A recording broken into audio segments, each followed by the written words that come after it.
Hey, Joe here from Boulet's Garage. So I tell myself I'm not going to do it again, and I do it again, and I take on an old vehicle. This is over 20 years old. It's a 2004 Tacoma. And the guy that owns this truck, super nice guy. He's the type of person I want to have for a customer, but I told him I'd do an oil change to his truck and evaluate it. He's put a bunch of money into this thing. He's got a three-ring binder with everything he's done to it, which I can admire that. He had it at this other shop, and supposedly they're closing down, and they couldn't figure out the four-wheel drive. Why it would stay on all the time. They're telling him he needs a computer, which I would be more inclined to think it was a open wire or a green wire somewhere, especially with the age of the truck. But he uses this truck primarily into winter to plow with. This thing's got over 350,000 miles on it, and honestly, if you rely on something like this to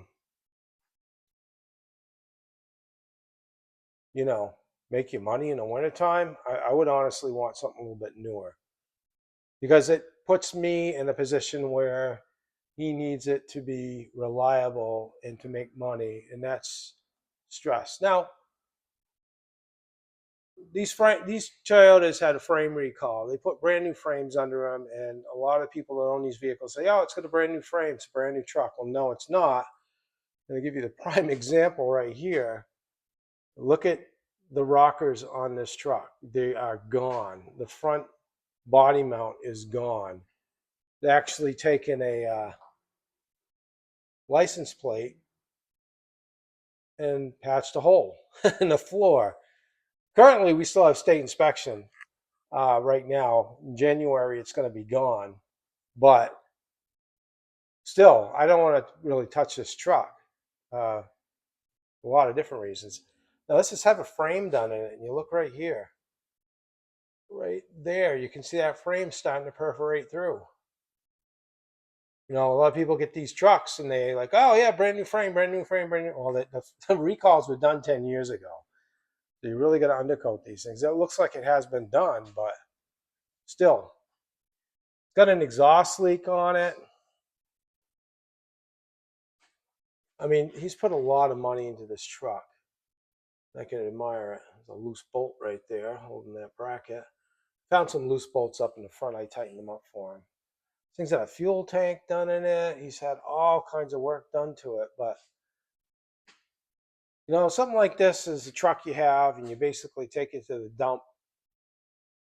The dog gets in the passenger seat, and you go to the dump once a week, or run to the store and get some lumber at Home Depot for a project or whatever. But, you know, something like this to be making a living with is kind of sketchy.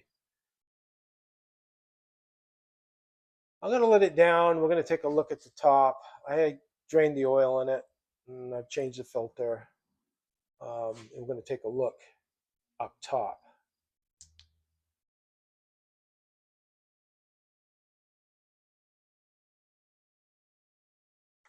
So, the only thing I don't like about one of the other things I don't really like about this truck. Now, don't get me wrong. These Toyota Tacomas, they were a really good truck. And if you got a good one that hasn't been subjected to rust, these things are great. I like the way they look and everything. But the thing I don't like about these trucks is a lot of them had head gasket issues. And he was just about a gallon low on antifreeze, and the reservoir was empty as well. So he had asked me that question, does it need head gaskets? First off, my days of tearing engines down are done. Working by myself, I got to be really careful about that. I don't have um, a bay to leave something in. I need the bay to generate income. And, that bay over there, that lift is the one I use 90% of the time. This is my truck lift here. But, he said the timing belt was looked at, and it was okay. Well, it says here that it was done at 96,000 miles, and it's got over 300 now, 350,000 miles on this truck. So, I mean, to use a truck like this to plow, it is a standard transmission, which is good. But as long as you go on low range and you're not plowing anything too heavy, then you're probably going to be all right.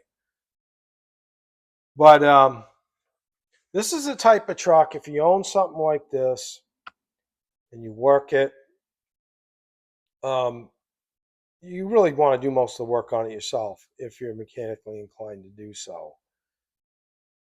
If not, you got to find someone that wants to work on it. But the biggest thing with this is, he uses it for business. He makes money with it. If this thing breaks down, I'm not exactly staffed for emergency situations working by myself, and it does happen. People tow stuff to me and drop it off without talking to me, and I'm booked like 2 weeks out. It's like I don't have a parking lot out there full of cars for good reason. I have the cars I have out there are done right now, and they're waiting to be picked up. But, you know, I fix one car at a time.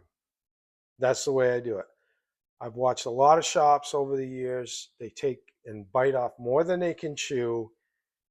And I've actually had people call me and said, yeah, I've had my car down so-and-so's, and they've had it there for a month and a half. And for what? And then they'll say, well, a radiator fan. I'm like, really? Oh, okay, well. And I've actually, had people bring stuff to me and I take care of it. But so yeah, I don't know. I mean, vehicles that are over 15 years old and 20 years old here in the Northeast is just like, it's a huge gamble working on this stuff.